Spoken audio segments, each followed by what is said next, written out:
Мама каза, търси милионер, сяхта костюми и дебел портфейл. Татко мърмори, да беше момче и ме викаше Цецо почти всеки ден.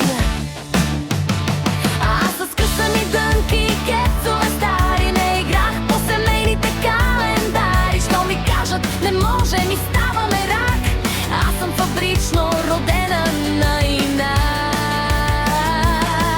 Да, аз съм черната овца, ама черното страшно ми отива, не се вписвам. Не голяма беда, поне живота ми не е назаем живян. Разочаровах ги, може би всички, но не предадох собствените си мечти. Ако пак започне всичко от начало, пак ще избера себе си. На здраве!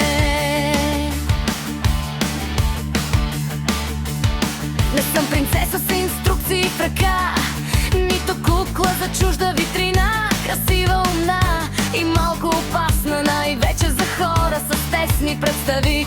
Едни ме наричат инак, други луда, трети ме гледат, все едно съм присъда. Само се смея и казвам спокойно, не всеки е роден да бъде удобно момиче. Нито златна клетка, нито чужд сценарий, нито живот по нечии календари. По-добре далеч от истински битки, отколкото медал за чужди мечти. Финален приват, да, съм черната овца, но май стадото има по-голем проблем, защото аз поне не се преструвам, че съм някой друг всеки божий ден. Мама още чака милионера, татко май прие, че Цецо няма да стана аз. Усмихвам се широко и казвам, разочаровах ви, но себе си никога.